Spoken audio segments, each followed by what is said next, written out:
I think we're gonna start our little show here, Felicia. I I'm think we're so live excited. here on the Twitches and the channels and the things. Hi, everybody. Hi. This is a show. Hello. This is a show right here.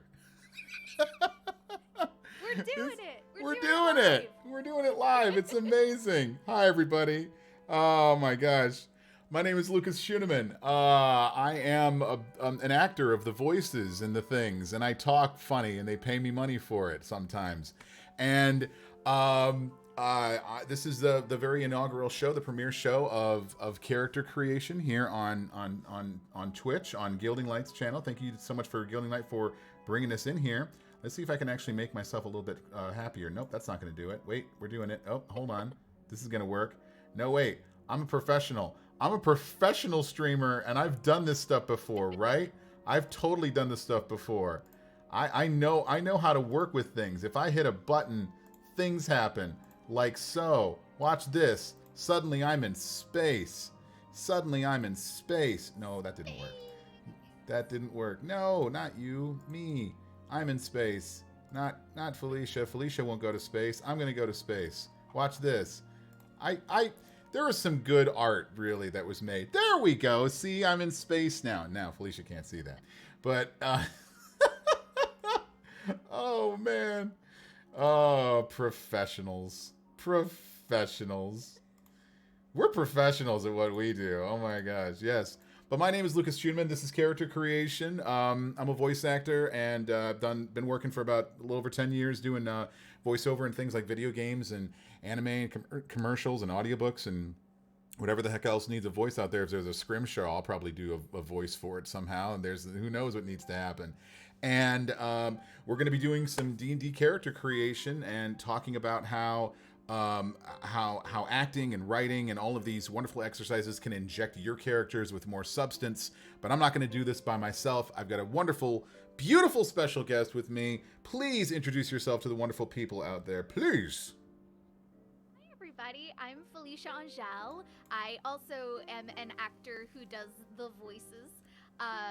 I have been playing role playing games since high school, and so it's really crazy to be able to sort of incorporate that into my professional life and to have the two sort of influence one another in this Ouroboros of storytelling. I'm just so excited to be here. Building characters is maybe my favorite part of the process of role playing, so I am so stoked to be able to do it with you Well, guys. thank you for coming by. This has been a dream. You and I have got to work on some things in the past, a little bit here and there, but darn pandemics are, you know, not letting us get together as much as we might want to do here. But I appreciate you coming by. I appreciate you stopping in. And this has just been a blasty blast. And I remember when I approached you with this, you were like, "This sounds so cool. This is gonna be so great." And so I love the idea of just you know two creatives sitting down, working together, and doing exactly what we're talking about. Basically, having this whole thing be a thing. And oh my gosh, I am so discombobulated right now. I swear I'm ready for all this. I've been prepping all week. You've seen my tables. There's math involved. So let's just go right into it. For those of you who are, by the way, want to know a little bit more about Felicia, about the Gilding Light Discord that's going on, about the upcoming Kickstarter for the Bard book, which is, by the way, Felicia, you'd love this, by the way, in case you don't know about this. There's a new Kickstarter that's going to be coming out from Gilding Light and Satine Phoenix that is all about a city of bards. It is the Bard book. It is you. I know how much you love your bards, so I that's all going to be happening, and it's going to be amazing. It's going to be great, and yeah, this is going to be just we're gonna have tons and tons of fun. I'm gonna pull open the chat because I can't see the chat right now. Ah! So, what we're gonna do though is we're going to basically the plan for today is that we are going to pull up a set. Felicia, you got your dice. I hope you got your dice ready, Miss Professional role playing gamer. Well, I did choose, and I didn't know how we were gonna do this, so I had 5 pulled, but I can only find 4 now. So I've got some sets ready to go. Depends on who it is. Now, are you a dice goblin? That's the question that I really think we should be asking right now. Are you a dice goblin? I decided to put back the bag of assorted dice and only pull out the full sets, but I absolutely the full sets. Am. And I love to match them to the character. Just depending on who. So like I have a tabaxi who's very easily distracted, so her dice just have glitter. Because they're shiny. Beautiful. I have a little knight, and so his are royal blue and gold and metal and solid like him. So I've got just all these different ones, depending on who we roll. Yes. I want to say hello to some of the people that are joining us in chat. Thank you so much. Grey Ghost Girl, thank you so much for being here and helping us out with mod. Darth Storm as well.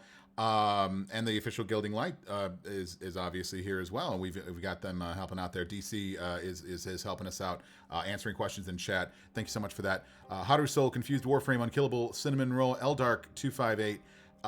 We've also got It's Beth the Bard is also in there. And yes, we do have automatic subtitles. I thought they would be pretty if I had subtitles and Felicia had subtitles and they were separate. So we're doing some stuff here, a little bit of accessibility for everybody. And I think that that's really, really fun. I actually got some really cool dice myself here, which I will probably be rolling today. Confused Warframe, who's actually in chat, made me these. What? They made me. These are handmade. I've never had handmade dice. And they sneakily sent me them in the mail, but I love them. And I actually rolled I rolled a crit. I rolled a natural 20 on them last night while I was messing stuff around. So this has been a lot of fun, and we're going to be having a lot of fun with this. And this is going to be a lot of fun. So what we're going to do as we go through this is that we're going to create this whole idea of Felicia. It's going to be Felicia's character. So as we go through this, I'm going to be asking kind of leading questions. We're going to be talking about this from an actor's perspective, but I want everyone to know out there that you don't need to be an actor to be able to do any of this kind of stuff. We are not trying to demonstrate to you about specifically like acting techniques. We're not trying to be like, oh, you need to be a voice actor to be able to do crazy voices. I know that I can say this about myself. I don't know, Felicia, if you could say this about yourself, but I mean, normal voices, regular voices, conversational voices can make some of the best interesting characters themselves. It's not the voice that makes them interesting. It's what the character does. Yeah, it's you develop the character and the mannerisms the voice will follow. Absolutely. And you don't need to be a trained actor to tell stories. We're built to, as humans, we all have anecdotes that we go back to over and over again that are interesting and fun from our regular lives. It's how we talk to one another. I think it is just a collective experience that you don't have to have an IMDb to participate in. Well said. Well said. And anybody can edit IMDb's, by the way, for anybody that's listening out there. It's kind of like Wikipedia. Don't trust everything you see on IMDb. I don't know if anybody's got that on that, but yes. Felicia's a tad quiet. We're trying to bump up some levels here, so I tried to bring myself a little bit down to match that, so everybody should be able to just crank up the volume a little bit, so that way I'm not too overpowering. We are running on Zoom, so we're running on that level as much as we can. Let me see if I can bump up anything else there just to make sure. It's the inaugural voyage. We're trying to do stuff. Oh, you know what? I think I can bump you up here. Go ahead. Let's try something out here. Go ahead, Felicia. Go ahead. I'm just going to continue to talk about how this is an open collective experience. That yes. One of the other things we were talking about pre-game here was that I consider myself, when it comes to tabletop RPGs, to be a really experienced novice. I've been experienced doing it novice, for a really right? long time, on and off, but I have not memorized every feat and spell, and I'm not as familiar with some of the newer classes and races from 5e because that's not what I started on. I got this last week. Last weekend, I went into a friendly local game shop, and I got Tasha's Cauldron. I'd been using like electronic sources for Tasha's Cauldron, and I'm only involved in one D&D game currently right now. I kind of cut back. I was doing some audiobook stuff, and those just takes up so much time. And so since about the beginning of the year, I haven't been doing much, so I haven't been getting as many books as I normally had. So I went out and got Tasha's Cauldron, and I haven't really looked into it that much either. So we're going to be kind of on the same page. We're going to have some Tasha's Cauldron options here with some classes and subclasses and even some different options and maybe some feats and spells that are out there. But yeah, I think we're going to be in the same boat on that. So Experienced Novice, I think, is actually good. By the way, I also picked up Heroes Feast, which I know you've got and I know you love. I love it so much. If you all don't know, Heroes Feast is the official D&D cookbook. Yes. That I cannot stop making things from. It is so fun, and all of the recipes are great. I also, though, I have a bad habit. We were talking earlier. I'm from Southwest Louisiana, so I am a cook, and I can't stick to the recipes. So all of mine are like a little bit skewed from the recipes, but they're wonderful, and they have backstories to how they fit into the world and where they've come from, and so you can have halfling comfort food in your real life. Yeah. And that's all I've ever wanted. So good. Every now and then I'll see your Twitter and I'll see you cooking stuff out of the Heroes Feast. And I'm like, how'd it turn out? I want to know. I want to eat it, but I want to know. I found my copy in a little free library. Get out. It was on a walk I was taking daily to work on a project last year, and I would just kind of peek in, and then one day it was way in the corner. I was like, "Excuse me?" And so I didn't have my backpack. There's a D&D source book in the free library? What are we doing? Thank you, whoever knows me specifically, who lives in this house. Knows you specifically. Yes. Okay. So here's what we're gonna do, everybody. We're gonna start actually getting this whole thing out. I've got a whole list of things ready. I did the math as best as I could to make everything as statistically probable as everything else out there. So here's hoping that everything is gonna work out really, really well. It is Hero. By the way, Unkillable Cinnamon Roll. That is Heroes plural. Heroes apostrophe Feast. D&D cookbook. All right, cool. So, with all that in mind, we're going to switch over to the triple box format. Oh, yes. So, here we go. Oh, I'm going to have to move those things down there a little bit. So, what we're going to do here is we're going to be going off of these tables that I've got. And, Felicia, I'd like you to call it race, class, or background. What do you want to roll up first? Ooh, I'm an actor. We have to start with the background first. You got it. Background first. Okay. What I've got here there are, I think, 47 different backgrounds here, which I've compiled and compressed and taken some of the niche backgrounds and compressed them over to a total of 36. 36 is 2d6s. I need you to grab 2d6s. Do not roll them at the same time. Roll one and then the other. Call out the numbers as you go, and we will call out exactly which background you are going to be, my dear. Great. So let me fish out my second D6. And we're not going to have a dice cam up here, guys, so we're trusting Felicia on her rolls on this one. But I can tell you this, because of the way that we're doing this call, she cannot see the background table right now as everybody else can. So we can, she cannot. So there's going to be that. All right, my first D6 is a 4. A 4. Okay, so we're in the first 4 of these 6. I want you to roll the second D6. Call it out. All right.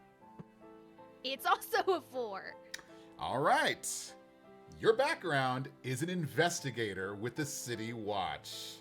Ooh. Felicia is a detective. All right. I'm so excited. So exciting. So excited. Oh, I had a rogue for Tyranny of Dragons, and he was an investigator. I basically made a detective, and it was so much fun. All right, race or class? Let's call it. Let's do class. Class it is. Now for the classes, I want you to pick any of your dice. It does not matter. Any dice you want, and roll it. We're going either low or high. So basically, whatever it is, call the die out and then call the number that you roll on it. All right, I'm rolling a d20. D20, And it's an 11. which an 11 is just past the upper threshold. So we're on high on this one. So now I need you to roll me a D8. If it is an 8, you re-roll it. Come here. All right. It is a 1. Felicia, you're going to be a monk. I'm a monk detective. You're a monk detective. You're a detective. Oh my gosh, you're Tony Shalhoub. Oh my gosh, you're Tony Shalhoub. Oh my gosh. You're Tony Shalhoub. I will just take my EGOT now. I accept this. I am Tony's Shalhoub. Tony Shalhoub. Oh my gosh. This is so great. Okay, all right. my God. It's time to get our race.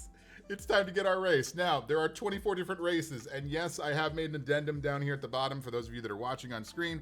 I noticed it about 30 minutes before we got started, and I was like, oh no, I have to make a difference. So, again, roll any dice you want. We're calling low or high. Oh, Call out the dice before you roll it, and then call the number as you roll it. right. I'm going to do a d12. Perfect. And it's a 10.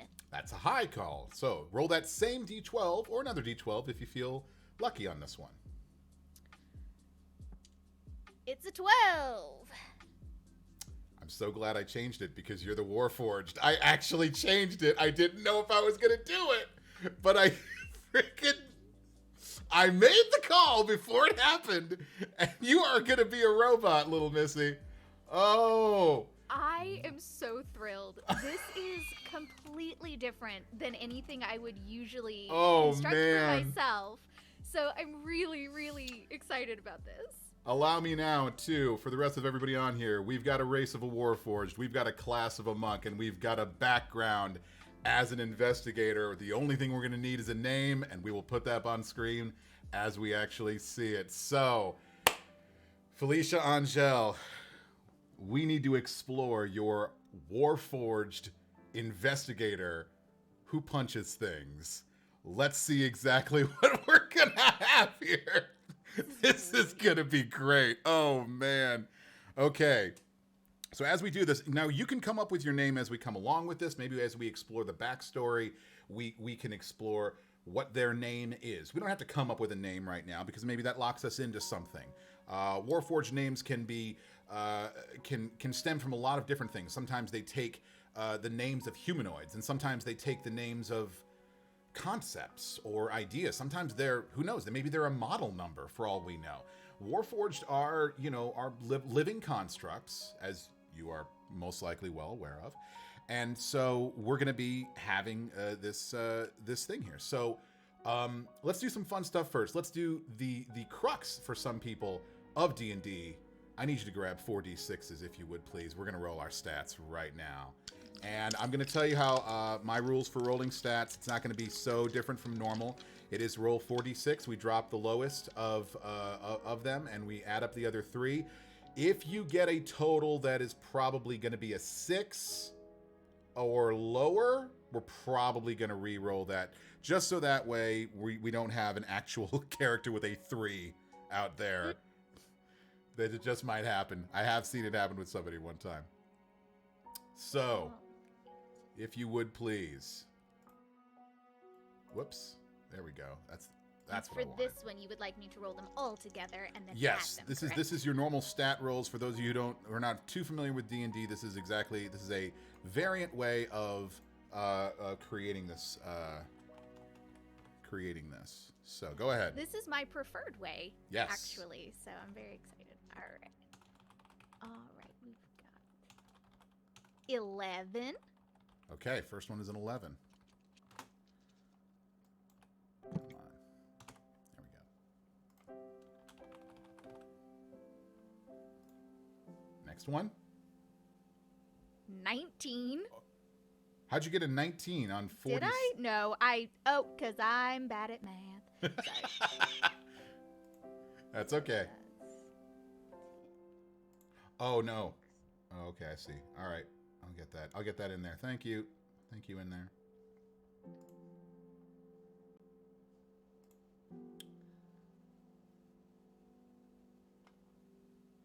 No, I'm right. So I have 2 6s, a 3, and a 4.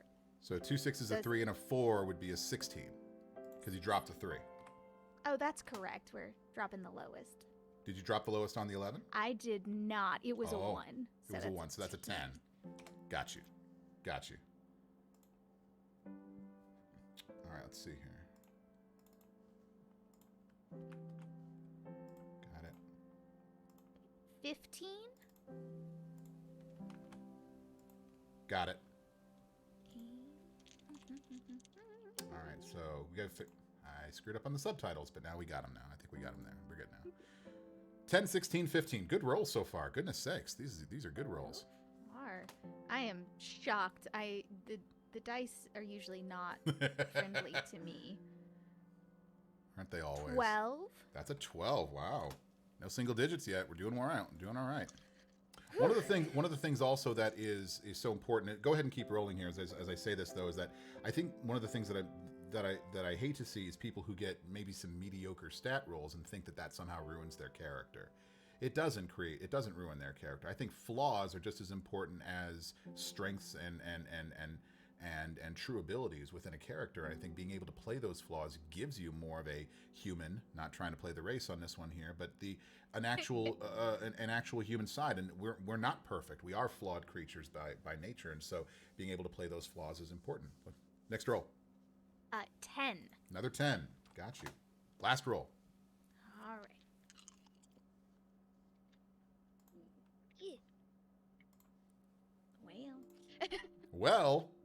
Well. That's an 8. We'll take the 8. All right, good. We got one up, one under 10. That's at least par for the course. We got to get those. So we got 8, 10, 10, 12, 15, 16. Those are actually that's pretty good across the board. That's pretty good.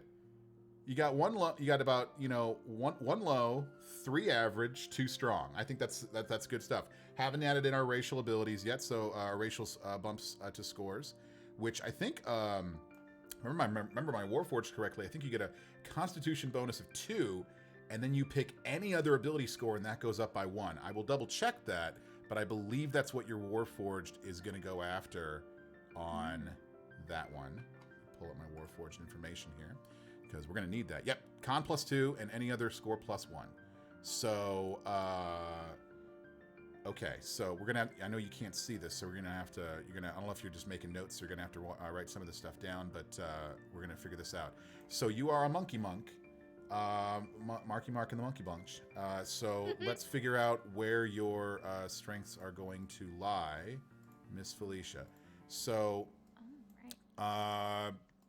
your armor class is based off of Dex and Wisdom, so we can make those scores as they come along. Then you've got again, your biggest one is a 16, and that could go into your Dex. You could go, you could turn that 15 into a 16 with the plus 1.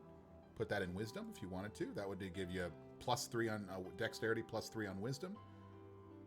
Turn that 12 into a 14 for Constitution. A lot of ways you could go through this. You could turn that 8 into a 10, but then that would mean you have a 10 Constitution. That would be the only way. See, this is fun for me because I do like to build to the class, but I also like to build as a personal challenge to the character. So looking at these, my instinct, even though they are an investigator, so they probably need to be able to speak to people, my instinct is to stick that 8 in charisma as is, and just make them tanky. We don't Pun have totally to do that, intended because they are Warforged, so they would be tanky. I need information on this. I need information on this, please. Yes, I'm with you on that. So your 8's in your charisma, no problem. Where do you want to put your 10s at? Let's see.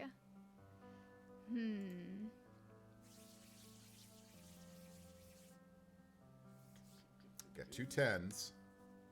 Just turn any of those into an 11. Won't affect your modifiers, but still, we'll be able to have some of that then. Right. Okay, Dex and Whiz I need to keep pretty high, which I like. Yeah. Boom, boom, ba-dum. So we've got strength and intelligence. Those could be, and then your constitution. Again, your constitution, no matter what you put in your constitution, you're going to get a +2 in that. So. Yeah, let's take one of these 10s, put my +2 constitution, make it a 12, and give him You got it. that. Because I'd like him to be smart and strong, but maybe not as tough or suave as you would think. +1 constitution. All right. Where's the other 10 going to go? Let's see.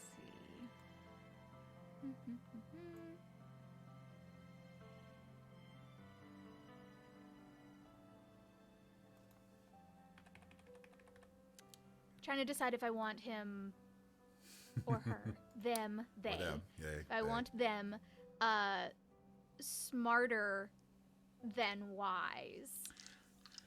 Maybe they're streetwise. Maybe they're streetwise. Maybe they got their. Maybe they're smart because they're an investigator because they've hit the street and they rolled with another partner or something and there's a reason why. But maybe they picked up maybe they were a beat cop rather than being an actual like book cop. Maybe there was like that. But maybe because they were Warforged, they were kind of injected with the law and it was kind of downloaded into their memory. And now they have that. That would be more of intelligence. So what do you want to play it as? What are you going to have more fun playing it as? Yes, I really like that. Yeah, let's put another 10 in intelligence. You got it. Can do. 10 on there. So the 0 is going to go modifier there. You have a 12, a 15, and a 16. And you've got strength, dexterity, and wisdom to go. 12, 15, and 16. Where do you want that 12? Strength, dexterity, or wisdom? Let's put the 12 in strength. You got it. Give you a +1 to your strength. 15 and 16, dexterity and wisdom. Let's see. And you still have a +1, and you still have a +1 to add. So you can turn that 15 into a 16. Yeah, let's turn that 15 into a 16, and then just put those in Dex and Wisdom. You got it. All right. Nice job. That's a good build. Good build. And that'll give you a 16 armor class to get started. Not too bad for a level 1 monk. Not too bad. They'll give you a +3 to your initiative. You'll have a 30-foot movement speed, but as monks, you're going to increase as you go. Monks are my favorite. I gotta say, if monks are my favorite class, just because I love punching stuff. So that's always good stuff. I don't like punching things, but I like characters that punch stuff. I think that's always very important in that regard. You got a 1 there. Come on, you got a 1 there, a 0 there, a 3 there, and a -1 to charisma saving throws. Got you. All right. I'm gonna send you this all when we're all done. You have a D8 for your hit dice, so D8 plus your Constitution modifier gives you 9 healthy hit points at level 1, and we're going to give you 1 D8 to get started with on that as you go. Okay, so we now have your stat build, and now we're going to start building your skills, also your equipment. Now, monks don't have a lot of equipment because that's just kind of how they are, but investigators actually get some pretty good background stuff on that. Let's actually start with your background as an investigator, and we're going to explore, again, as we go through this, we're going to be exploring a lot about what your particular background was. Now, the rules of the player's handbook love to put in, oh, well, this is what you're going to get, and this is what you did. This is what you do. This is who you are. That's not locked in. Nothing is locked in. We have the right to say exactly how we want to run these things. Now, you are going to get you're going to get 2 skill proficiencies right away, which are insight and investigation. You're automatically going to get those as an investigator. So you're going to have a +5 to your insight and a +2 to your investigation already. And then as a monk, you're going to be able to choose your other ones as they stand. So if you would please, Felicia, I would like you to choose. You know what? Nope, can't do that. I'm going to call it out because I can't pull the Zoom call over. I'm having a little trouble hearing you over the music right now. The music? Really? Okay. I'll turn it down a little bit. There we go. So, get a little bit closer there too. I need you to pick 2 skills that you're going to be proficient in as a monk, and you can choose from acrobatics, athletics, history, religion, stealth. You got 5 choices. Acrobatics, athletics, history, religion, stealth.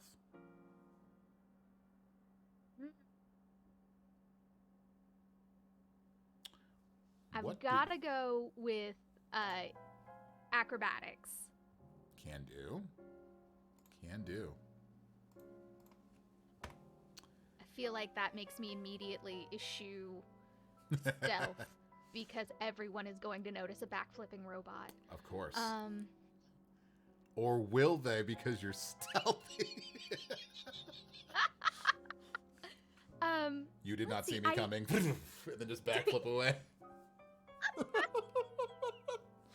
I am programmed to backflip. Let's see. Athletics, history, religion, stealth. I'm drawn to history. Ooh.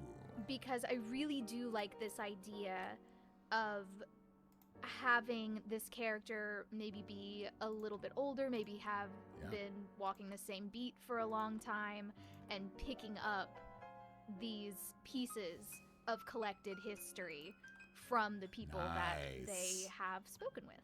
Nice. Nice. You're good. You're good. No worries. Get all those charisma skills to a -1. All right. Passive perception is going to be a 13. Good there. Building this character sheet. Now, we can always build a personality traits, ideals, bonds, flaws. We can all do that. I personally love to create them ourselves, but we can always take something and take some inspiration from the actual book and the background of what we can actually do. We're going to save that, though, for a little bit, though, and then we're going to get you... Let's get you the rest of your Warforged information, because your Warforged information is going to be important. So let's go for who you are as a Warforged. So, as a Warforged... I'm ready for this. Come on. There we go. For your age, your typical Warforged is between 2 years old and 30 years old. Now, maximum Warforged lifespan is a complete mystery. They don't know how old you could be, because Warforged are basically, they show no signs of deterioration due to age, which means also that you are immune to magical aging effects. So any ghosts or banshees want to come along and at you, you're not going to get aged. That's pretty cool. So you can kind of think about how old you were, or maybe how long ago you were designed, or whatever we want to call it like that. But there's that. You are a medium creature. There is no lenience toward alignment, although they kind of seem to lean toward neutrality. But as an investigator, maybe you lean a little bit more toward the lawful side. We could see that as it goes. You are going to get what's called constructed resilience. You have advantage on saving throws against being poisoned, and you are resistant to poison damage, which is pretty cool. We'll just copy and paste that into the PDF. Bloop. And so you have advantage on saving throws against being poisoned, and you have resistance to poison damage. You don't need to eat, drink, or breathe. So therefore, if there's like a toxic gas or something that comes about, you're not going to get affected by it. You are immune to disease, like a paladin, and you don't need to sleep. And magic can't put you to sleep. If only, right? Right? Why isn't this in real life? What's up? You also get, speaking of sleep, you get what's called Sentry's Rest. Now, when you take a long rest, you must spend at least 6 hours in an inactive, motionless state rather than sleeping. Basically, you're in your downtime. And you appear inert, but it doesn't render you unconscious. Oh. And you can see and hear as normal. But you're just basically like low power as it is. Which is really fun. There's a lot of fun things you can do with that. Outside of just the mechanical idea of, D&D idea for that. So there you go. There we go. Let's see what else we got. What else do you got as a Warforged? Integrated protection. Your body has built-in defensive layers which can be enhanced with armor. You automatically gain a +1 to your armor class as a Warforged. So we're going to bump that 16 to a 17. Hey! Woo! Look at you. You're hard to hit. All right. You can don only armor with which you have proficiency, which as a monk you have none. And then that's the other stuff that really doesn't really matter for you because you're a monk. Unless you multi-class, and then you can actually get some more stuff happening, which that would be a thing. You gain an extra skill proficiency and a tool proficiency of your choice because of your specialized design, which is fun. And so just make a little note here. +1 to AC, 1 extra skill prof, and 1 extra tool prof. And because of your investigator, you're going to get 2 extra languages. 2 extra languages. Wow. Yeah. Language profs. Proficiency. You already know common. And 1 other language of your choice. You're going to have common plus 3 languages, Felicia. Wow. Look at you. I love how this is shaping up. I feel like the background really lends itself to all this. I dare say that actually Satine's running a game right now that I'm lucky enough to be involved in. And I am playing with a Warforged monk who's an investigator. I'm not making that up right now. I'm just thinking like, yep, this sounds like fealty. Okay, this is exactly what we're doing. Oh, man. Yeah, he's doing a great job with it, too. So, okay, but obviously, you know, this is going to be your character. And again, this is the whole point. What's your character going to be like? How are they going to be? What are they going to do? And all of that fun stuff. Now, we've got your skills. We're going to get your equipment. One of the fun things that I like to do, I don't know if this is for you, Felicia, but what I love to do is when they give me equipment, I love to flavor it somehow. And I love to just kind of go like, just take little things and kind of go, where did this come from? How did I get this? Where did we go for this whole thing and all that other great stuff? So that's going to be a lot of fun that we can do that stuff with too. Let's have some fun right now. Let's talk about one more extra skill proficiency. You've got any skill proficiency you want. Animal handling, arcana, athletics, deception, intimidation, medicine, nature, perception, performance, persuasion, religion, sleight of hand, stealth, and survival. You got a lot of choices here. Give me one thing that your character would really be good at. I think intimidation. They're not incredibly charismatic, but they are a hard-to-hit robot. Yeah. And they're a robot, maybe just because of the way that they were built and because of their attitude and because of the way that they speak and the way that they present themselves. Perhaps there is this methodology where they're just perceived as being, you know, colder and unemotional because of the way that they are, you know, designed. Yes. And this is be one of those things, you know. And I think it's definitely a fun way of looking at this whole thing. That's great. So intimidation is on there. So one of your charisma skills is now getting your proficiency bonus. All right. We're gonna get a tool proficiency and language proficiencies. So you're gonna get common for the languages. Whereabouts do you think this character is gonna come from? We could go Forgotten Realms into this one. We could go Faerun, but we can go anywhere. So what kind of city? You don't have to name the city, maybe. What kind of city are we talking about that they were investigator in?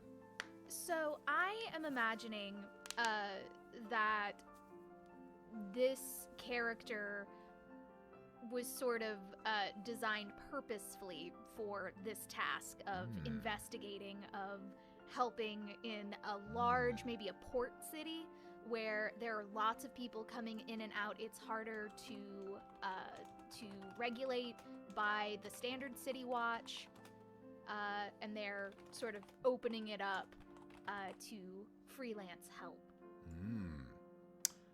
Who was the designer? Was it someone who worked for the actual city watch, or was it an outside company that was either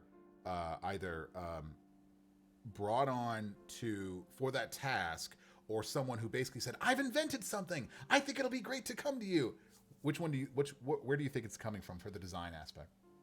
I like the idea of it sort of having been a design, like a committee coming together and saying, there's this new technology, and they sort of get sat down for almost like a timeshare presentation of like, this is how we can revolutionize. So yeah, a private firm who is sort of goes to these larger cities to hawk the wares and say, this is how we can help you. Are you one of a kind then? I think not. I think I am one of a kind within this city.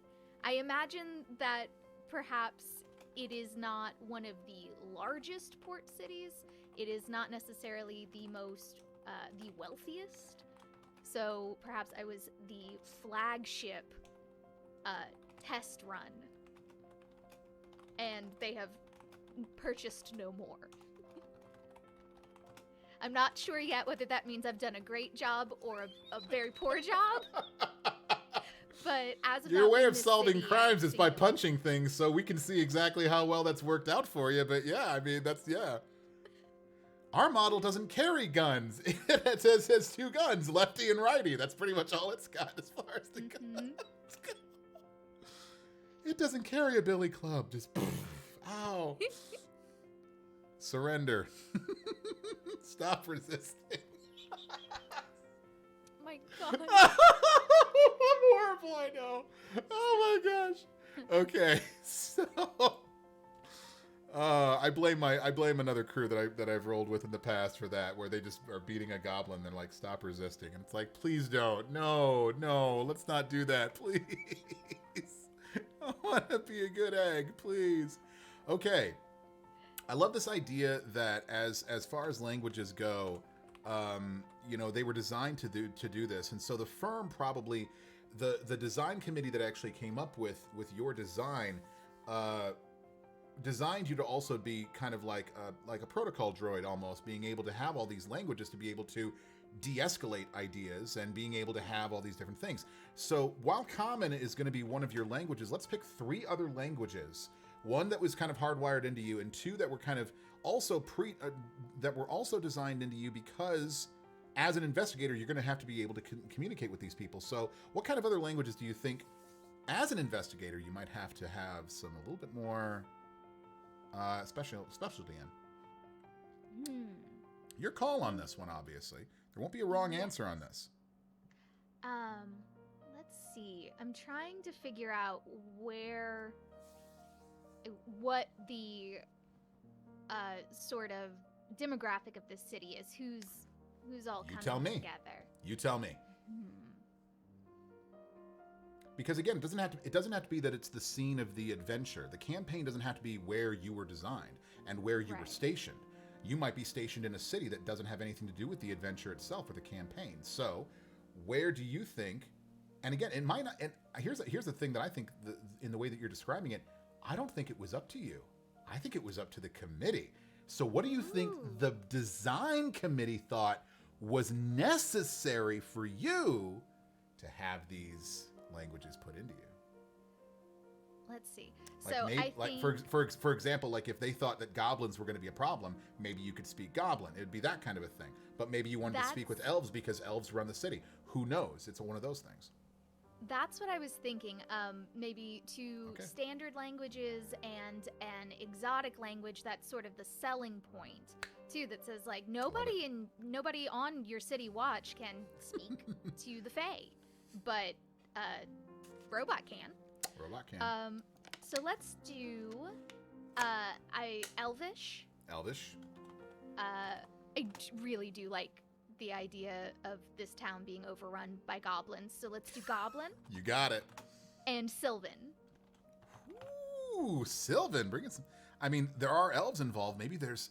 Ooh, I love the idea of a rogue fae running around.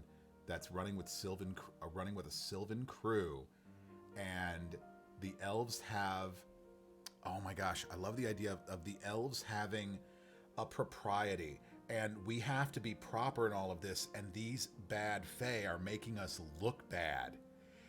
And they've hired goblins to be like the muscle to run around while they're controlling things from the back, and they need an investigator who can go into both ways. Not that they're going to be.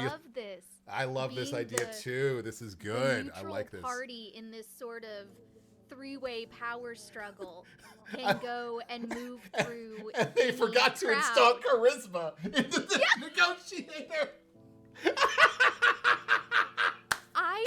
That might be. We forgot the charisma. We forgot the charisma. Because the designers, these tech guys who are just trying to sell this, they don't think that far. That is well, if we install Goblin into the thing, I think they'll be able to actually do very well. Oh no, we forgot. On paper, do well, and then gets in front of people. Tell me what you. Great. No, what? Oh man. Whew. That's good. That's good. You're speaking to the computer science major in me. Oh my god. I was just brought on to program the Warforged. I didn't actually have anything to do with the. We had an outdated charisma model. They didn't let us have the higher software for all of this. We're making sure that they. Okay. Any program just takes up too much space. Take up too much space. It was conflicting. We couldn't do it. Oh my gosh. We made it a punching robot. We didn't make it a talking robot. We told it to. I know the committee said languages, but we made it a punching robot. That's what they did. Okay. I really want to meet the bard who sells these because I feel like they know this product is not maybe the best. And there's just one, no, even better. It's sold like the Music Man. Oh, I say there's trouble right here.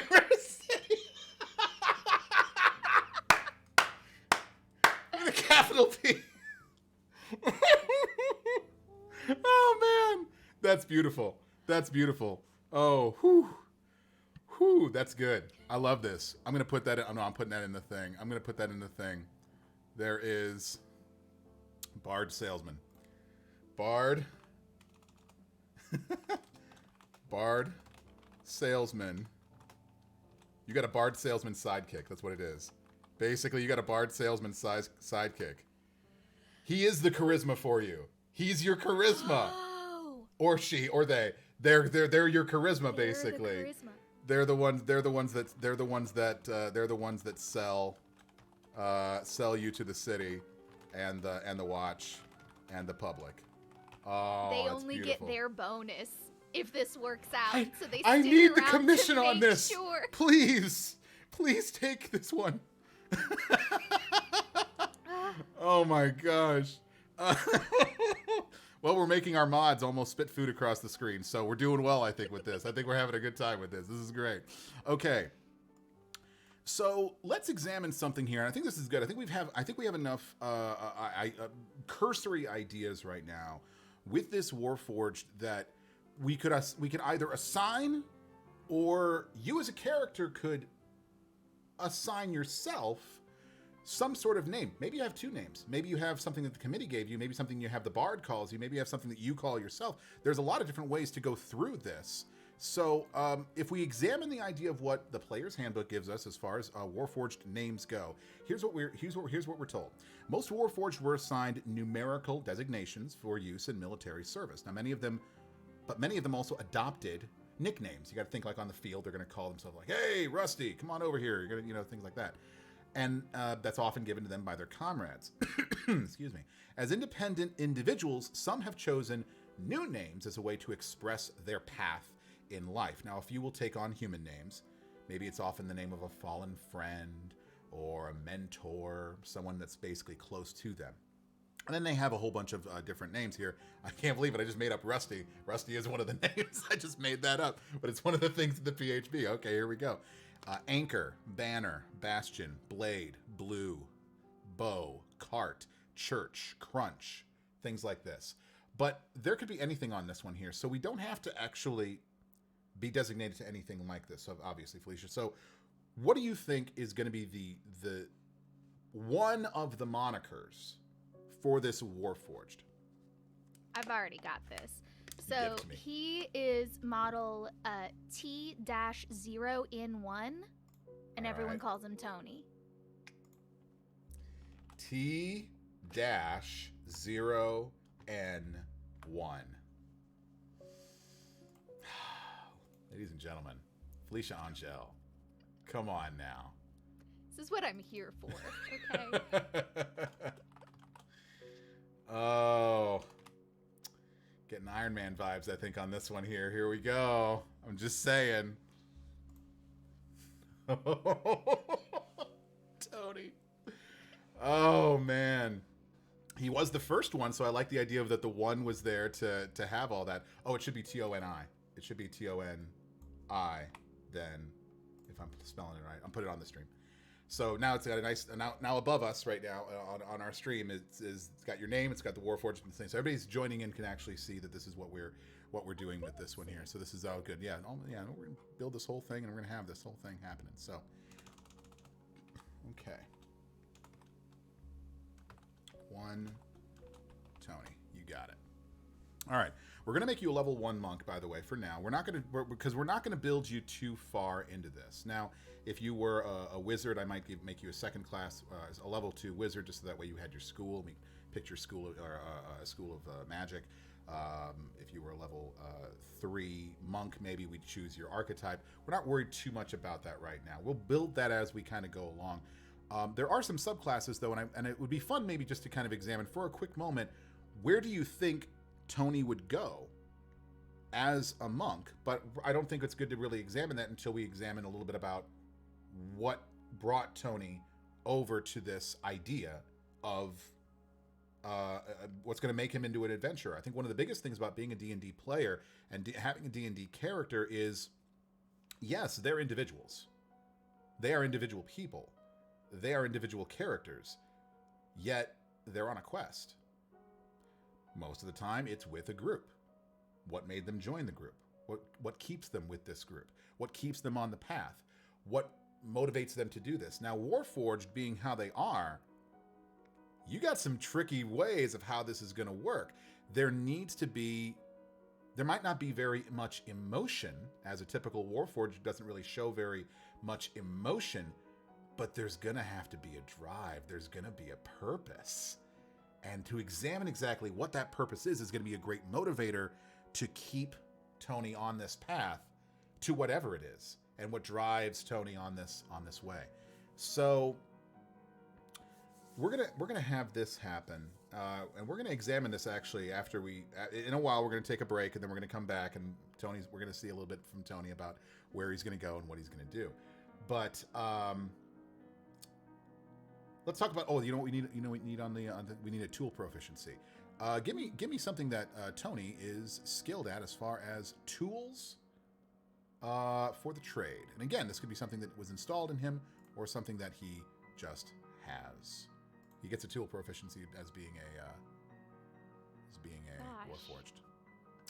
My very first thought is that he is probably a fairly good lockpick, and I feel that perhaps when he first started, he was just punching doors open, and some goblins maybe as an exchange for either information or him not punching them so much. Maybe taught him to pick locks. Taught him how to pick locks. Mm-hmm. Okay, that's an interesting way. Just where to does he keep him store from them? being such a nuisance. Where does he store them? To everyone in town. Just punching locked doors open. Where does he store them? In his trench coat, obviously. Yes, he's got a trench coat. I love it. All right. Goblins taught him how to pick locks. Taught him how to pick locks in exchange for not punching them. Keeps thieves' tools in his trench coat because he's got a trench coat. Like a duster kind of a thing? Absolutely. Gotta We're have a going dust. full 1940s, like film noir, fedora trench coat detective. Like, you speaking my language now. You got the trilby going on. Yes, I love it. Yes. I'm putting that in his equipment right now. Trench coat, fedora. I wasn't always an investigator. Sometimes I was built for stuff. They call me Tony. Yes. Yes. Okay.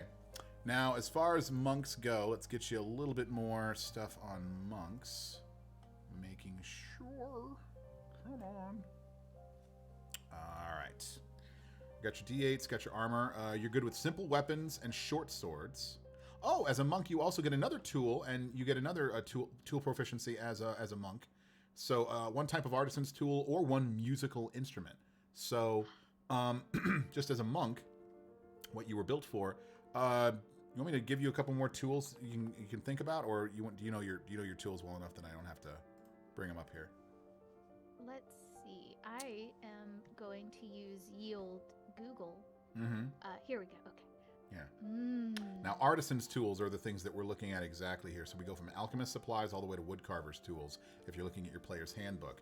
So alchemy, brewing supplies, calligraphy, carpentry, cartography, cobbling, cooking, glass blowing, jeweler's kit, leatherworker's tools, mason's tools, painter supplies, potter's tools, smith's tools, tinker's tools, which might be good for a warforged, just in general, weaver's tools, and woodcarver's tools.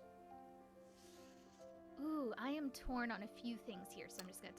There's a good number of different choices here. There are definitely some really good choices here. I feel like brewer's supplies would make sense if he is learning and growing and trying to ply information rather than punch it out of people, but that might be at a different point in growth for this character. Okay, all right. And maybe perhaps there would be something where there was a connection to, again, maybe the goblins were trying to start fights in bars or something like that, and maybe they suspect that there was something that was being added to the ale, that were being added to the kegs, and they wanted to have someone who was advanced with brewing knowledge to be able to investigate that kind of a thing. So maybe that was part of it.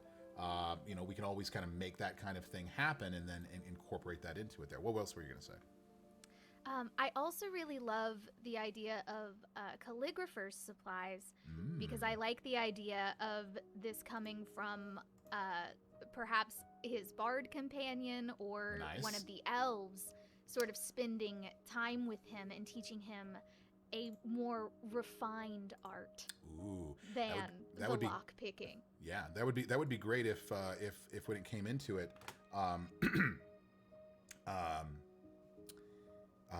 the bad fae that are running around with this town are sending off these beautifully written messages to something, or maybe even better, what if they were forging something and making it look like there were goblins that were writing this, but there was a crest on the way that it was written because they couldn't stop themselves from writing nicely, and you just kind of look at it and go like, wait, goblins didn't write this. I know handwriting. I'm a handwriting expert. I like that too. I like that a lot, and I think it would be a really solid skill for an investigator. Yes. So yeah, let's do that. Let's not overthink it. Calligrapher's supplies it is. All right. And there we go. All right. So you've got all of your skill proficiencies. You've got your armor, your initiative, your speed. You can obviously have an unarmed strike, which will be a +5 to hit. And you'll do your martial arts damage will be a D4 plus 3 on your for bludgeoning damage on that. So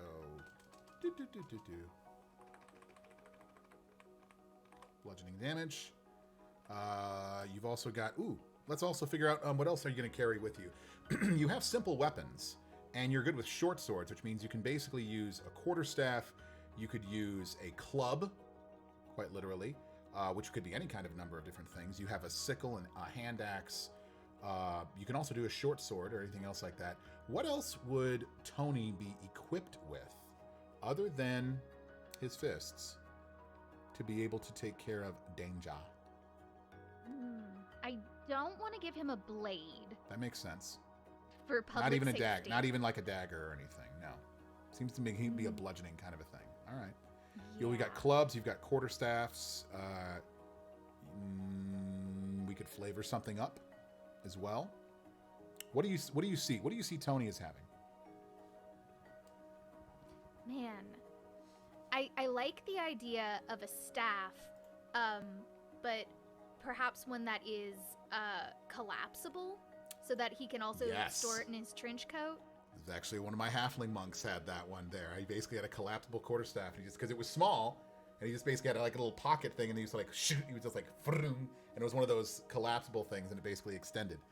I love it. Extendable quarterstaff. I love it. Almost like an extendable billy club, but it's just basically a quarterstaff. I love the idea of that.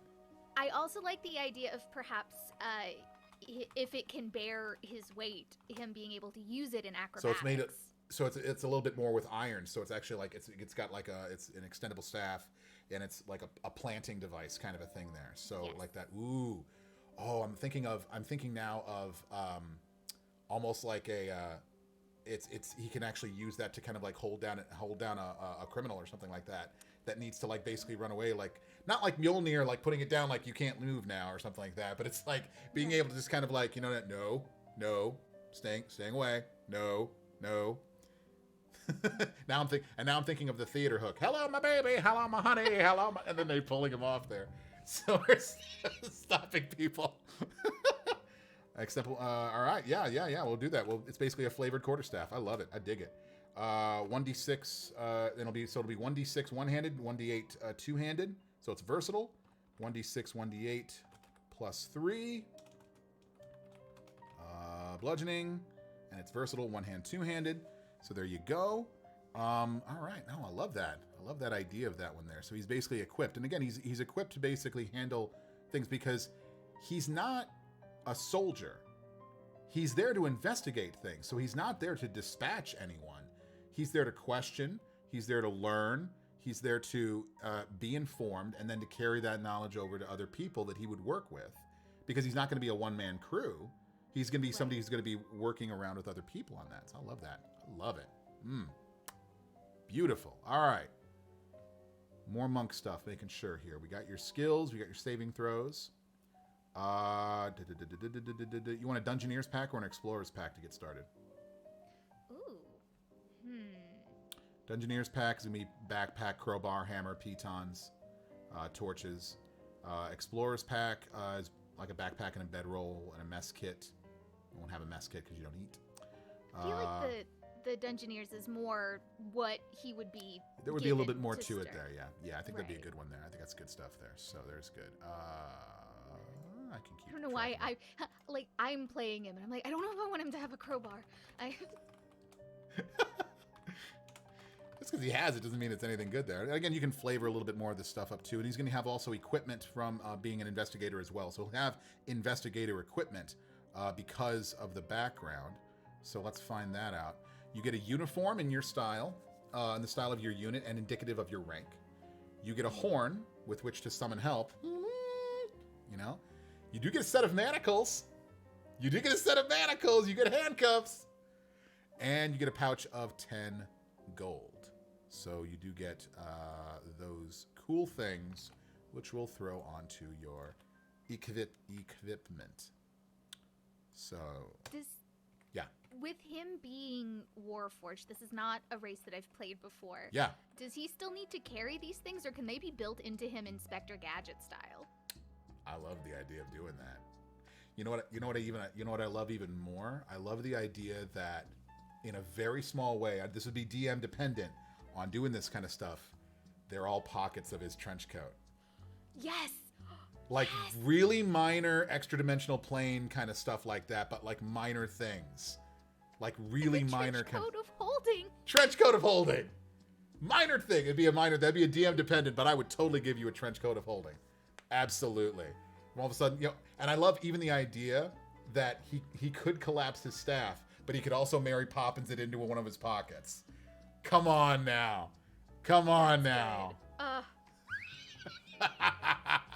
Fallen in love with Tony over here. Haven't we all? Haven't we all, though? Come on now. So to get a uniform And basically, so shows basically off. So you don't really have to have a badge so much as you kind of show the stripes, and you kind of be like, no, I'm here. This is official business. You have a horn with which to summon help. I think that would be a good thing to have. Absolutely, there. A horn with which to summon help. A set of manacles. Very good. You do get a pouch. No, you don't need a pouch. I'm not giving you. If I'm giving you a trench coat of holding, you're not getting a pouch. You're just getting your 10 gold though. You're definitely getting your 10 gold though. But okay, there we go. And we're gonna call. Fucking can't believe this. Trench coat of holding. I'm calling it there. Oh man, you were designed for this. This is perfect. No, it's the elves made it for you. The elves made it for you because you were doing that, and that's got to be one of the bard's selling points. He comes with his own trench coat of holding. You have to see this to believe it. It's really amazing. Tony, if you would please pull your staff out. Can you see that? It fits in one pocket. I can't believe it. He slices, he dices, he punches your goblins. Or you can talk to them too. Quick, say something in Goblin. Probably. You see, he says that. No, none of you understood that. Oh, believe me, you didn't want the women to hear that one. And then he moved on. Oh, it's so great. Yes, believably so. Okay, so these are all great. Love it all. Okay. Constructed resilience. You having fun on this one, Felicia? I love this. And again, I might start randomizing characters because this is so fun, and it is not something I would have been immediately drawn to when creating a character. I love the idea of randomness because what it does is it forces us, you and I as actors, but it forces us from a writing perspective, from an acting perspective, to explore the idea of this randomness and how it never happened. Quick story, I don't want to get all sidebarred from this because we're going to do this, but I was showing on another stream, I remember doing this a while back, and it kind of what gave me the idea to do this in the first place. I was showing people who had never played D&D before how to do this whole thing, and somebody else was rolling dice, and they were like, da, da, da, da, and then they rolled stuff.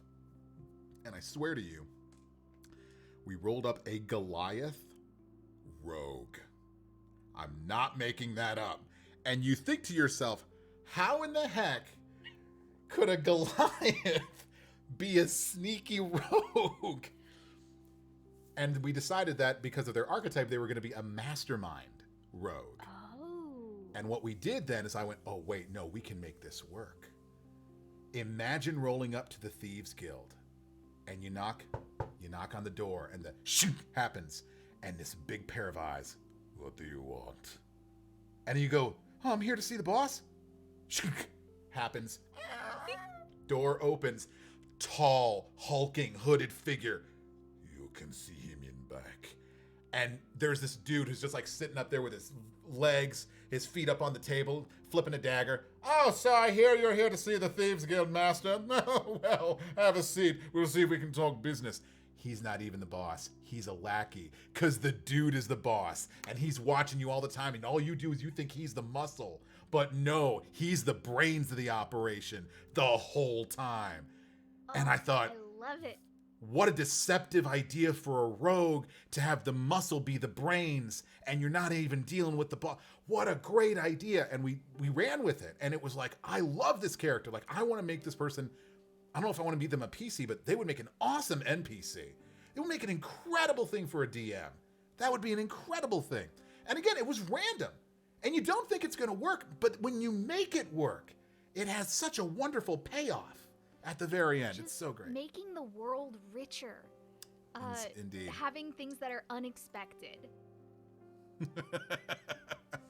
All right. Chat, I hope you guys are loving this whole thing. We're having a lot of fun here. It's Felicia Angel, myself, Lucas Schuneman. We're going to be coming back here with Tony here in a bit here. We're going to be finishing up the design on this one, though, and then Felicia is going to take Tony for a little ride.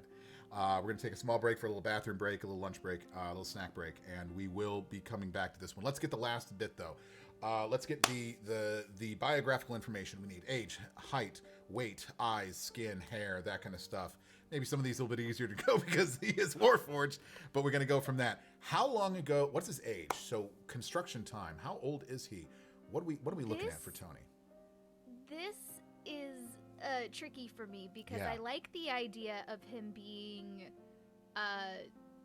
having been around for a little bit, but that doesn't super track with the level. So I'm wondering if maybe he's somewhere between 5 and 10 years old, and so he's an older model that the bard is trying to basically get the overstock. Roll me a d10.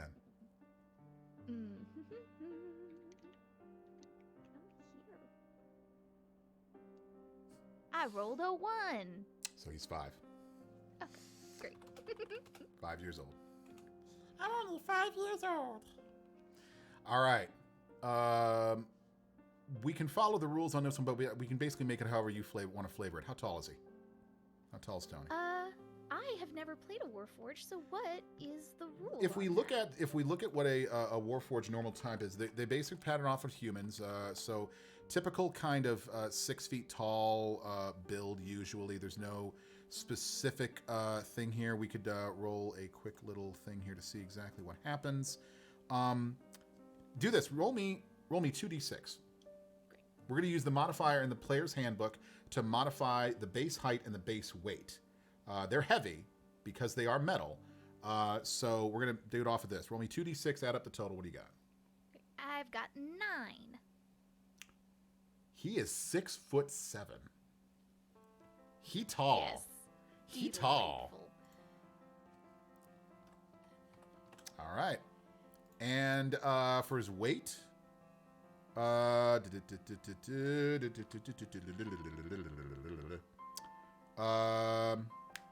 rolled a 9 on that stuff here. 9 times 4 is 36. 306 pounds. They're metal, so Yeah. yes, they're gonna be metal. I feel Great. like this tracks with him being a little bit of an older model too. It's like the iPhone. It used to be huge, and then we got tiny, and then it got big again. Like there's a lot of hydraulics in a 6'7", 306 thing, so he can backflip. But yes, he's really good at it. It's just he may not. And you know what? I love the fact that he's not stealthy. You didn't take proficiency in stealth, because if he does, coming along. And yes, should I? What color are his eyes? Oh. Could just be a glow, obviously. It could be, just a machination of something that was just literally built. He was installed with certain kind of eyes, or maybe there is something that so his power source as a Warforged powers a light behind his eyes, and it happens like that. Maybe there's a flare when he does something cool. I really like that. I'd like for his eyes to be like a gold glow. Gold I eyes. feel like the creators did like some market research. They did some focus groups, and they were like, okay, the red glow is absolutely nobody's gonna talk to him. But people are soothed by the gold. They makes them think of money. Yeah, orange increases their appetite. It's a weird thing. We don't know why, but there's a. No, I love it. Gold eyes. I love it there. That's great. And yeah, I love the idea of it, kind of flaring up at different things there, especially key point activations and being able to do that stuff. Is monk stuff, dope monk stuff. Skin. So you give me the exterior. What is he built out of?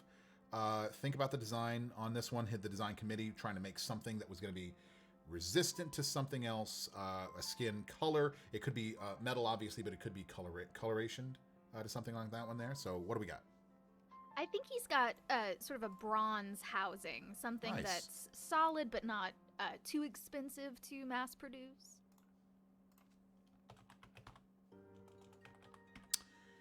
Does he have hair?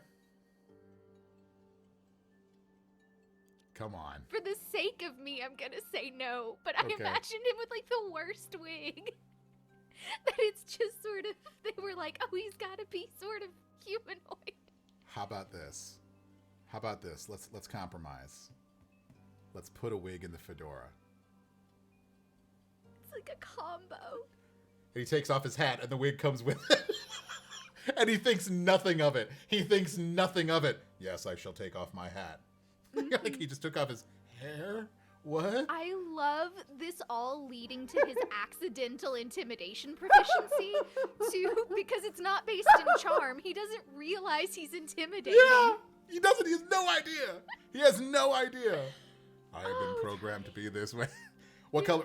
What's he rock? What's the wig? What's the wig is he rocking? Is it brown, black? We got a mullet. What are we doing? What's coming on? Come on, you got to give me something on this one, Felicia. Have fun with it. This is your idea.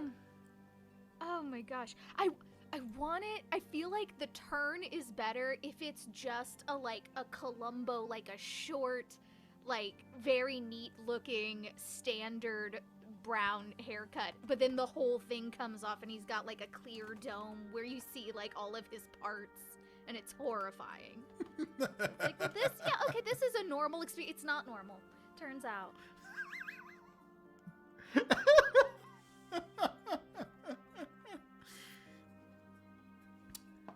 Okay, let's do a little bit of background. Let's do a little investigation into your investigator. A little background investigation. Let's figure out his personality, his bonds, his ideals, and his flaws. This is going to be something I think is going to be really fun. I think we've examined him enough to I think we've got a pretty good feel for him there. But now we're going to talk about the actions that he's taking outside of his design, and the independent actions that after he's been sold, after he's been employed, after he's been able to talk to the goblins and investigate what the Fae are up to, he's got his own drive. He is an independent. Tony himself is independent. He's calling himself Tony, not T0N1. He's actually Tony.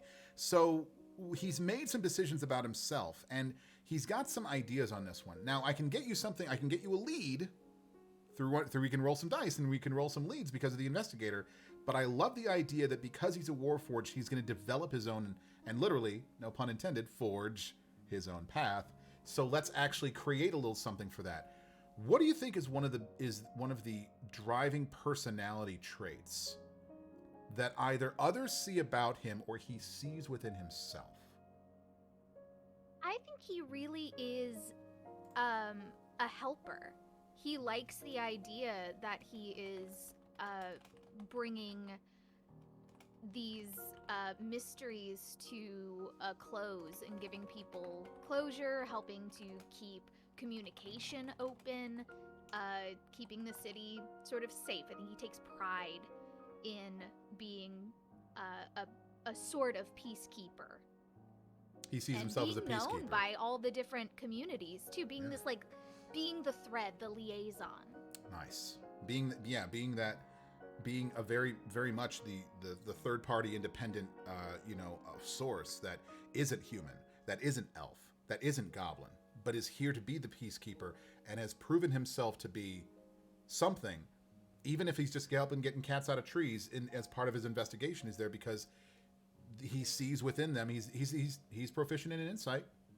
He's proficient in that kind of stuff. So he sees like, oh, this woman is troubled and upset that Mr. Muffins is up in a tree, and I'm 6'7".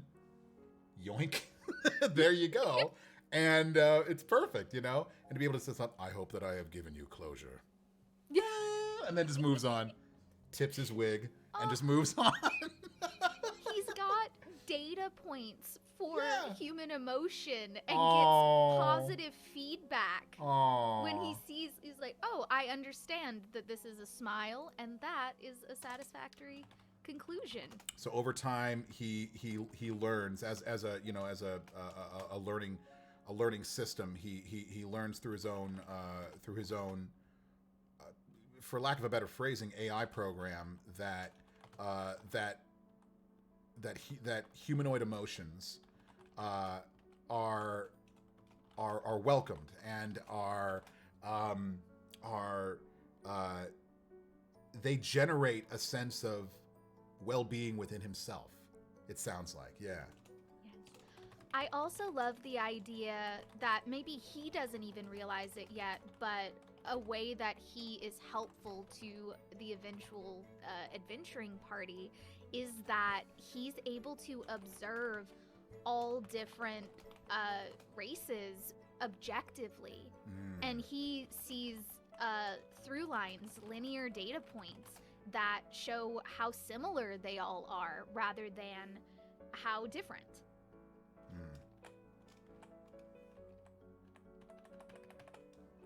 Independent observer.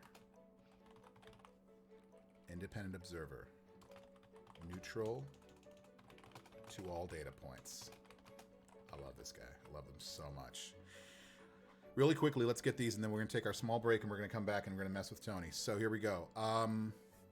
You've kind of messed around. You've jumped around the idea of it a lot already.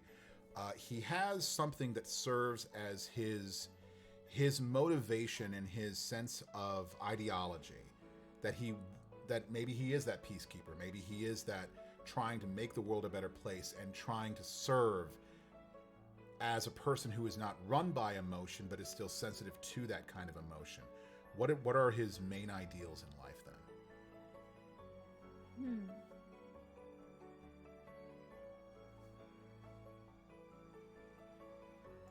Sorry, I went blank. That's a good one. That's a good one.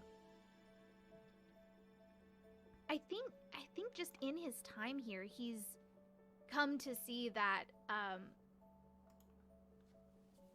I don't know, maybe he even thinks of the conflict between the elves, the goblins, and the fae. It's kind of quaint, really, because they're so silly that they think they're all so different, that they all want different things.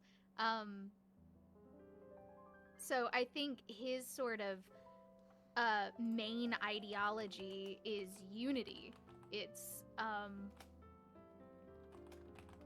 those, you know, they express happiness in different ways, but they all experience it. They express their wants and despairs in different ways, but they are all similar.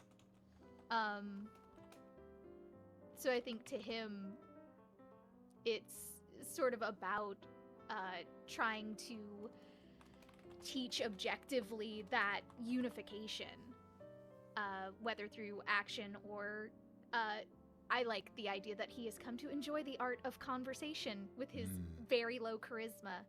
But he's like, this is how you all communicate your ideas, so I'll do that. And too. maybe he's more of a listener than a talker. Ooh, makes Because him again, a great investigator. Yeah. Too, because if you just don't say anything, people And want he's to fill the silence. As an investigator, you know that all you really have to do sometimes to get the information that you're looking for and to maybe get that conflict resolution to happen, all you got to do is get people talking. When you don't have to be the one who talks. You know, any good psychologist or therapist is going to be able to tell you that they're not going to explain all your problems to you. What they're going to go is, you tell me about it. What do you think about all this? Let's have this conversation. Really? That's an interesting point. And he's the listener. And yes, he facilitates. doesn't have his own hang-ups and deep-seated emotions and opinions to bring into this. He's the facilitator. neutral party. Yeah. Yes. I love that. I love it. Outside of the bard and everything else like that, does he feel any particular bond towards someone that he has met, worked with, basically taken an interest in? Does he have a general overreaching bond with people? What do you think is going to be his bond that he has? I think it's the community in general. I think there are people he's known for years that he sees every day. I think he gets excited to see new faces coming off the ships. I think he's probably pretty well loved once he stops punching doors open. And he sees them as so idiosyncratic and full of these interested, like, you can all be the same thing but have different ways you express yourself. Yeah. But I think that's also probably how the town sees him, as this kind 100%. Of quirky, weird, lovable guy. Oh no, that's Tony. He'll just ask him to tip his wig to you and he'll be fine. You'll love him. He's great. Tip his wig. Tip his wig to you. He's good. Oh man, absolutely. Absolutely. All right, let's do this here. We'll do that. And one more thing. Final thing, and then we're going to take a break, everybody. Final thing, and then we're going to take a break and come back with Tony. We're going to see exactly how Tony operates. No pun intended. I got a snort out of you on that one. I got a snort out of you. Okay.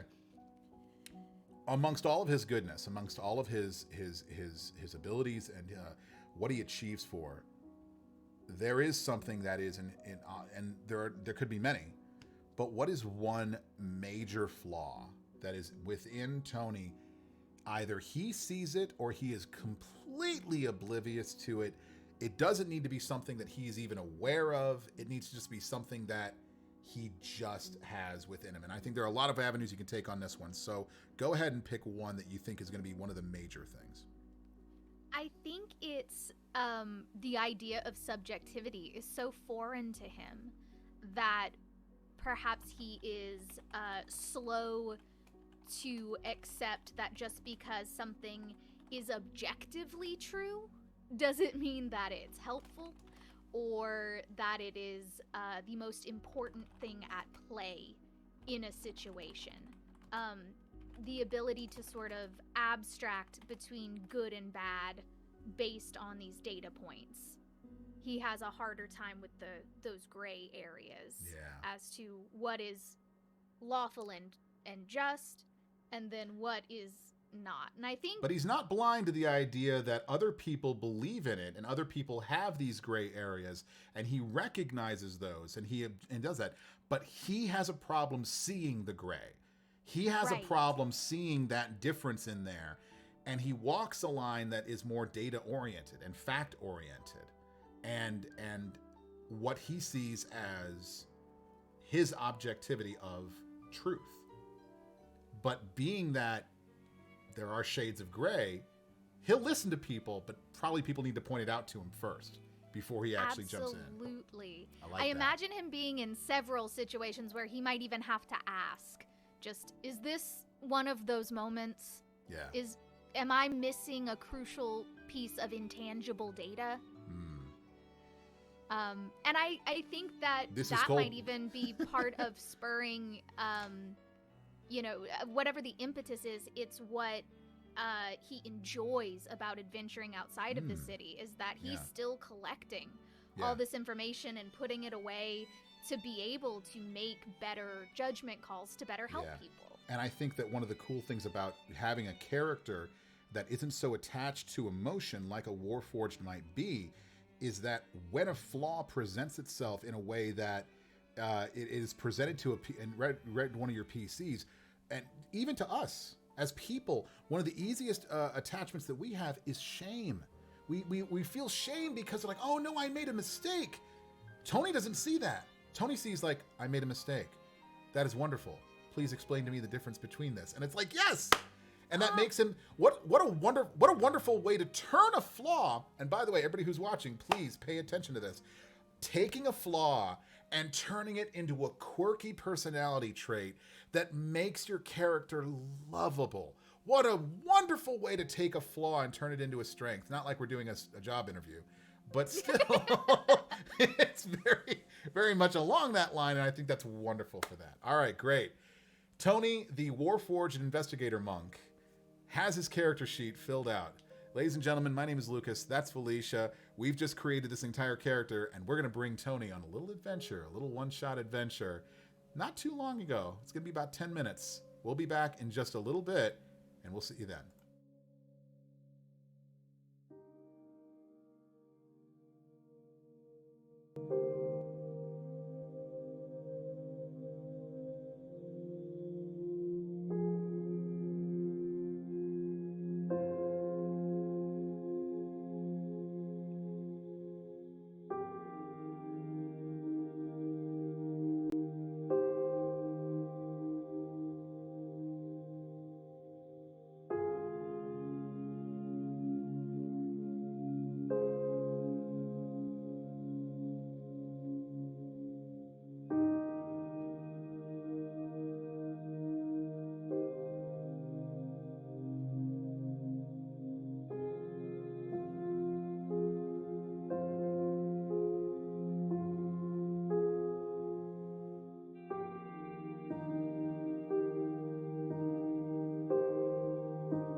we're back. Hello, hello. All right, for those of you just joining us, my name is Lucas Schuneman, and I have my special guest with me. Go ahead and introduce yourself.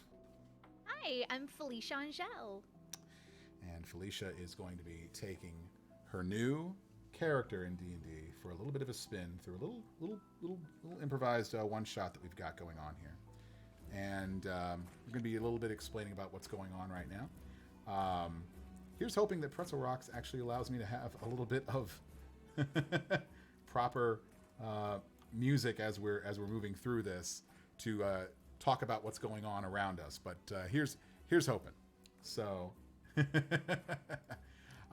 as we go through this, so Tony,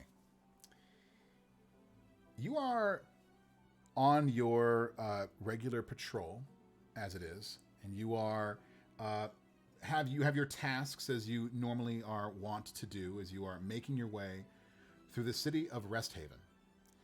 And in this city, of course, you've been up to many different things. The goblins of Resthaven are still every now and then up to certain shenanigans, but along with the Resthaven Watch, you're able to usually keep them at bay. They know of you. They know of your presence, and they know that usually when they see the brown trench coat and the popular wig and fedora, they know that you are there as an intermediary, that you are not the catch-all, but that you are not to be trifled with. You have some goblin sympathizers with you, but you also have many that spit in your general direction as you walk by. Although that doesn't seem to matter too much right now, as you are in the middle of the fourth month of the year, and it is Harvest Festival time in Resthaven. As you are making your way through the thoroughfares and the side streets of this, there's a hustle and bustle all around you. There are people that are moving around, children with small sweets that are attached to bits and bobs. And all of these, it does put a smile on your face as you are traversing through this and seeing the general positivity that accompanies a festival time. You actually go ahead and make me a perception check if you would, please. We'll see what you hear and notice as you are walking around the area. Can you remind me what I'm rolling? You are rolling a perception check, so you're going to roll a d20 and add your perception modifier, which on your character sheet is a 3. Great. All right. I have rolled an 18. Very nice. Which I cannot believe. So is that an 18 total or an 18 on the die? 18 on the die. 18 on the die, so that's a 21 total. It's a 21 total because 18 plus 3, your perception modifier. So for 21 total perception, you hear many different voices calling out around the harbor as you are near the harbor, and you hear, "Come, come! Who wants to wrestle Arnold? I will give you a fair shilling if you can wrestle Arnold to the ground." You hear another one saying, "Come on now, who's got the skills to beat this now? A child could do this. Come on now. If you just come out here, we're gonna make sure everyone's a winner. Everyone's a winner." You different voices that are calling out to this one. It looks like there's some games around. As you look around, you do see the one that was apparently talking about near Arnold. Apparently, there are some dirtier individuals as you see over there, and there's some what looks like there has been a small wooden fence that's been erected, and you hear as a pig wrestling competition is happening over on one side of the harbor, and people are trying their best to wrestle a pig. You also see another individual who has kind of a ring toss kind of a game there, putting rings on the bottles kind of a thing. And you also hear a familiar sound as you hear some drums in the background, and you look over the heads, being as tall as you are, and you see a familiar face. You see Chell, your bard friend, who is a red-skinned tiefling, who is on stage, apparently on a little raised platform, and he is singing to a crowd. It looks like with a magically amplified voice. It looks like they have an open mic over there as some karaoke that's going on there and entertaining some of the crowd over there. So Tony, what are you doing? Are you visiting any of the stalls, or do you have other business today? I am making just a general patrol, enjoying what's happening, but staying vigilant to make sure that nothing is getting out of hand, that there's nothing that might need reporting on or stopping before it gets to that point, which is my preference. Sort of humming along to the song. I like to imagine it sounds like dial-up internet.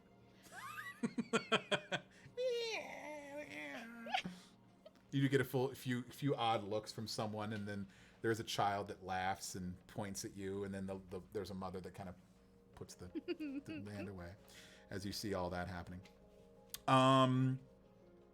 With your passive perception, you do notice something, though, as you're walking along through the crowds. You feel your trench coat being tugged on. I turn to see what has snared me. You see a very small, unwashed face of a young boy, probably 4 years old, and half of his arm is in your trench coat pocket, and he's got a very wide stare as he's just looking up at you, straight up. Doesn't seem to say anything right now. It just seems to be caught in the middle of something. I would like to attempt to lift him by the scruff of his little shirt collar. No problem whatsoever. He's 4 years old, and you're 6'7". Is there something with which I might assist you? No, I was looking for candy. Oh. This is more easily rectified in the festival than in my pocket. Okay. I'll get candy then. If we are near any stalls that perhaps have treats, I would like to give one to the child and send him on his way. As you approach one of the stalls, there's a kindly old woman there, probably in her 70s, human. She has her hair tied up in a very nice little bun. If you could smell, you could actually smell that there would be some wonderful treats there, but you've obviously recognized that this woman is there. As you come up, she recognizes you at first, and as you are carrying this child by the scruff of the neck, not putting this child down as you make your way over, she spots you first, and she's like, "Oh, hello, Tony. Marshall?" And she directs that to the 4-year-old, and you hear softly, in the next, "Oh, Tony, put him down. He's just been up to a little bit. Marshall, are you up to some of your antics again?" I'm having candy in my pocket. I'm very sorry, Tony. This one is usually trying to put his hands where they don't belong, and we try to make sure that he's doing this not during the festival time. You don't want the watch to come after you. And she starts just shaking her head. I relay to her that I would like to purchase a candy for the child. There's less chance of recidivism in pickpockets who are caught young and shown compassion. Well, you are very lucky, Marshall, that Tony is looking out for you. No charge on this one, Tony. I've got this one just fine, and these are sticky buns, and let these sticky buns be a warning to those sticky fingers. And she hands over a small little, nicely wafting, little heat shimmering coming off of it, of this sticky bun in kind of a paper tray, and just gives it to them, and then she kind of comes around as she hands it to a little Marshall. She who takes it graciously and wonderful to it there, and keeps on looking between like the woman and you, and as she kind of sees that, she just goes, "Now off with you," and slaps him on the butt, and he starts running off on that and goes, "I'm very sorry about that, Tony. I'm sure you have other things to worry about than small little hoodlums trying to pick your rather deep pockets." It is my job. I am pleased with the outcome of this interaction. I guess we all are then. At least there's one less child trying to run around, at least for the moment. Yes, hoping that there's no more trouble. But please enjoy yourself. Festival time. You haven't had a lot of these, I think, around here. So please enjoy yourself. I'd offer you a sticky bun, but I know your tolerance for food. That has the cadence of humor. Indeed it does. You're learning well, Tony. Have a good time. And she goes back behind her stall. Mm-hmm. What do you do next? I'm going to continue my rounds. I am interested in taking a peek over at the pig wrestling. Okay. You make your way over to the makeshift trough that has been had there, and you see a rather large, rotund individual, a half-elf actually, and who is got a nice big pompadour full of hair, but is actually wearing some rather stained overalls. And just kind of leaning on the fence there and just trying to call out in a nice little drawl of going, "Hey, who wants to try? Ain't nobody tried to get Arnold yet. Come on now, you over there." And he's just pointing around there. He sees you come up though and just goes like, "Hey, I think we gotta take her. Come on now, big man. Take off that trench coat and get yourself a little dirty. Ain't no problem getting dirty with Arnold. He ain't gonna mind." Sorry, as a player, I am now trying to think of. I feel like there's a binary choice to be made here, which is He's welcoming you. Acknowledges that he would absolutely devastate this competition. Possibly. He could. However, that might also generate a feeling of goodwill and laughter and get more people to participate. Make an insight check, if you would, please, for me, with your high insight ability. As you gain around the crowd for all of this kind of stuff here. Oh wow. You have a +5 to your insight. Yeah, you're good. Well, I rolled a 3. Okay. As you scan the crowd and you kind of gauge their reactions to the general levity around this pig wrestling trough, you do see that there are a couple people that are laughing, and you do get the idea that it could be rather fun for them and to cater a bit of enjoyment to this competition. I'm gonna wrestle that pig. You're gonna wrestle that pig. As you approach the overall individual, just go, "Let me help you with that coat there," and he notices as apparently he didn't notice that you were you're a tall drink of water. Oh, okay then. All right. Just do me a favor. Don't crush my pig, please. He's a prize family heirloom. I just take it easy on him if you would. No, have fun in there, yeah, Sporto. All right, we got a real treat for all of y'all. Watch and learn. And so describe how Tony approaches the pen. This is the pen comes barely up to your knees, by the way, because you are pretty tall. Oh yes, absolutely. Just walks right over the top of it. Very nice. Okay.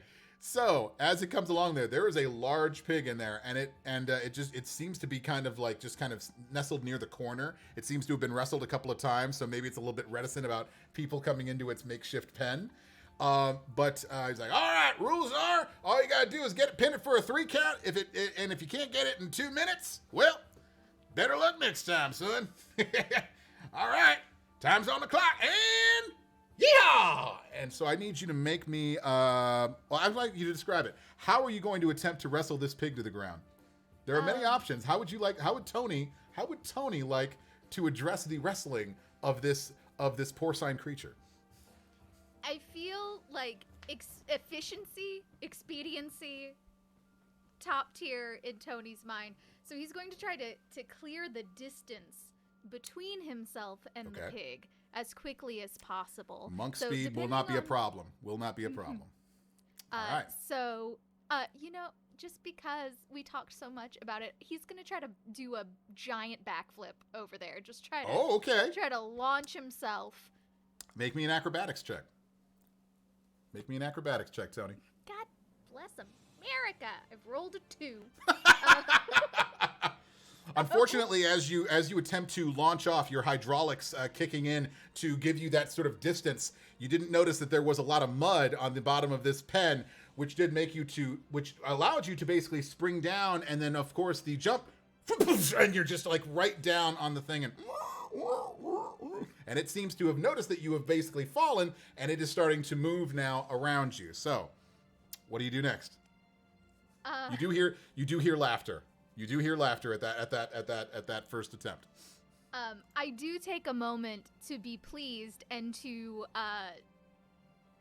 sort of break down why this is funny. It's like, oh, I see. I had the appearance of someone who would be quite competent, and I have failed. Yes. And the juxtaposition of that with the expectation has created laughter. Yes. It's amusing.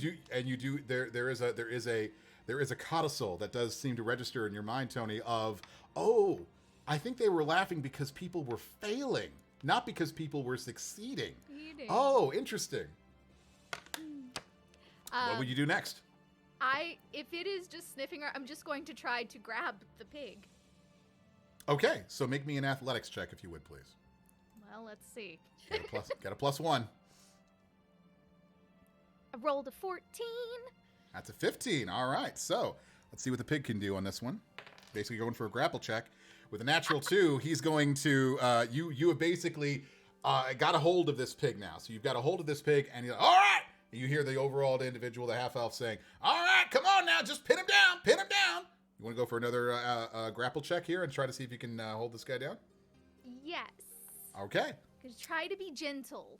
Try to be gentle. All right, another athletics check then. Whoa. 11 plus 1, 12. And with a 14, the pig actually squeezes out of you. You didn't notice how slippery this thing was. And against your metal frame, there's a lot more friction than you thought. And it actually starts to escape you. Oh, he's getting away from you. Arnold's a little slick like that. All right. You have 2 more chances. What are you going to try to do on this one? Just try. You're learning. You're learning. You're learning. All right. Any special way you want to do this? Any special way that you want to try? You want to try anything different? Might give you advantage on it. Yes, rather than try to wrap around the pig, I'm going to try to grab its little pig feet. Going to grab for the feet. Okay, go ahead and make me an athletics check. That's a 7. And with a 15, it is too quick for you, apparently. One more try. As this thing is still running around. It is aware that you are trying to grab it right now, but you are a little mud covered right now. I'm going to try a last-ditch effort where I try to sort of wrap all of me around the pig, like legs included. Okay. Just try to envelop the pig. All right, so you're going to use your size, basically, to try to see if you can just overcome this thing. It's a large pig, but you are bigger than it, so then let's go for it. Why don't you roll this athletics check at advantage? That is a 9. Total? 10 total. 10 total. I rolled a 9. And there's no modifier for me, so that's a 9. So you just are able to get that thing just at enough there, and you start to do it, and you hear go, yeah, 1, 2, 3. Okay. Get, please. And the hilarity actually that starts to laugh is because the farmer gets a little verklempt from the idea of saying like, Arnold. And but you were able to get up, and you are able to, of course, the pig is fine, and you're able to do this. You do get a little bit of applause as this out of there. You do walk off. You are a little muddied for the efforts, but he doesn't go, well, I didn't think anybody was going to be able to get that from me today. Oh yeah, you got your prize today. Here you go. This is I think this look good for you. We use this over at the farm all the time. And he gets you a small package which looks like a pair of looks like a shirt, kind of like an open collar kind of shirt that's kind of bundled with a pair of pants. And he goes like, these are special clothes we had from on here. I didn't think we were going to get a lot of people to get Arnold down today, but these are clothes of mending. Apparently, some magic feller told me he's these traveler's clothes. They'll if you cut them in normal wear and tear, they're just gonna magically fix themselves and mend you there. I got a pair down at the farm, and they they get muddy. So I think you can do well with these. So congratulations. Here you go. It was enjoyable. Very I am much so. pleased the pig was unharmed. Yeah, I think Arnold was more pleased than I was. I appreciate that. Thank you so much. All right, and then as that happens, as you're taking this and examining this, it's like, wow, this is actually good material. There's an explosion, and everybody hears it, and you hear some cries of alarm and gasps as you look over.